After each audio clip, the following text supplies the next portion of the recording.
Hello everyone, आपका teacher helping hand channel में स्वागत है। आज मैं आप लोगों के साथ 100 दिवसीय रीडिंग कैंपेनिंग के रजिस्टर को शेयर कर रही हूं, जो ये क्लास 3, 4, 5 तीनों क्लासेस के लिए है। आप अपनी कक्षा का चयन करें और वही कक्षा यहाँ पर आपको लिखना है। तो और ये हमारा सप्ताह जो था वो 9वां था, तो मैंने यहाँ वीक 9th लिख दिया है। अब इसमें देखिए आपको कॉलम कौन कौन से बनाने हैं। तो हमें बस मात्र 5 कॉलम बनाने हैं एक पेज में। आसान तरीके से आप बना सकते हैं रीडिंग कैंपेनिंग के रजिस्टर को, कोई भी परेशानी आपको नहीं होगी। तो इसमें देखिए सबसे पहले आपको दिन का कॉलम लिखना है। तो दिन में मैंने लिख दिया है सोमवार को कक्षा 3, 4, 5 के लिए कहानी आई थी नानी का बगीचा। कोई गतिविधि नहीं थी, इसलिए मैंने यहाँ डैश लगा दिया है। अब आते हैं मंगलवार के कंटेंट पर। तो मंगलवार को वीडियो है टेसू राजा बीच बाजार, आपको ये लिख लेना है।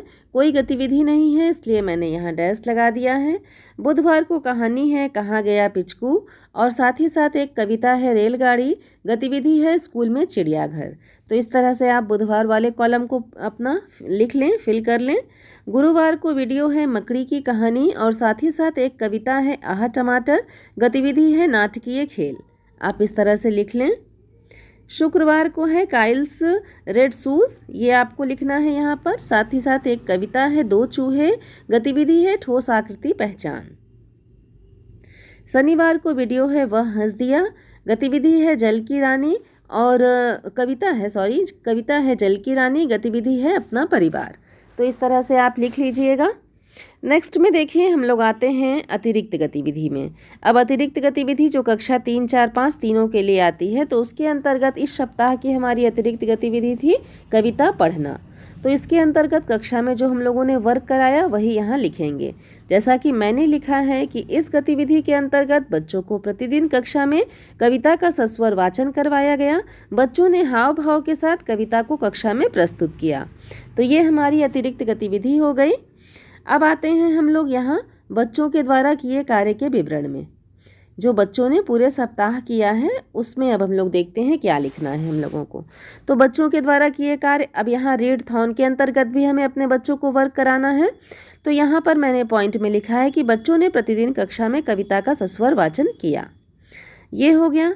नेक्स्ट पॉइंट में मैंने लिखा है कि बच्चों ने अपनी मनपसंद कहानी का कवर पेज बनाया। ये सब वर्क हम लोगों को जो गतिविधि रीडिंग कैंपेन की आती है उसमें ये सब लिखा रहता है, तो इसके अनुसार से हमें अपने बच्चों को वर्क कराना होता है। नेक्स्ट पॉइंट में आते हैं कि बच्चों के द्वारा चित्रों को देखकर कहानी बनाने का प्रयास किया गया, यानी ग्राफिक ऑर्गेनाइजेशंस का हम लोग अपने बच्चों को किस तरह से प्रयोग करना है कक्षा में, यह अपने बच्चों को समझाएंगे और करवाएंगे। लास्ट पॉइंट है हमारा, बच्चों ने सप्ताह भर पढ़ी हुई कहानी की समीक्षा अपने शब्दों में करी।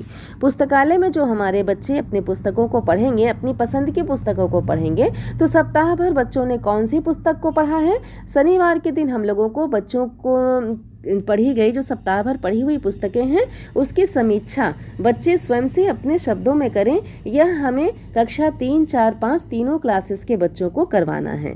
तो इस तरह से ये 4 पॉइंट में मैंने बच्चों के द्वारा किए कार्यों को लिखा है। अब आते हैं हम लोग अभिभावक वाले कॉलम में, अभिभावक से चर्चा। तो यहाँ पर मैंने लिखा है कि अभिभावकों को बच्चों का सहयोग करने के लिए कहा गया। नेक्स्ट पॉइंट है हमारा, अभिभावक कैलेंडर के अनुसार कार्य कैसे कराना है यह समझाया गया। लास्ट पॉइंट है अभिभावक भेजे गए वीडियो को बच्चों को दिखाएं, यह बताया गया। तो इस तरह से ये 3 पॉइंट्स में मैंने अपने रजिस्टर को पूरा लिखा है। ये देखिए आप लोग इस तरह से देखें, इस तरह से आपको पूरा लिख लेना है जैसा कि मैंने लिखा है। ये देखिए एक पेज में ये आसान से सारा जितना भी कॉलम है हमारा सब कुछ हम लोगों ने एक ही पेज में लिख लिया है। इसके लिए आपको अतिरिक्त पेज की आवश्यकता नहीं है। 5 कॉलम बनाइए और अपने रजिस्टर को मेंटेन करिए। किसी भी कन्फ्यूज़न के लिए कमेंट सेक्शन में लिखिए। वीडियो हेल्पफुल हो तो अपने सभी शिक्षक साथियों के साथ मेरे वीडियो को, मेरे चैनल को शेयर करें। Thank you.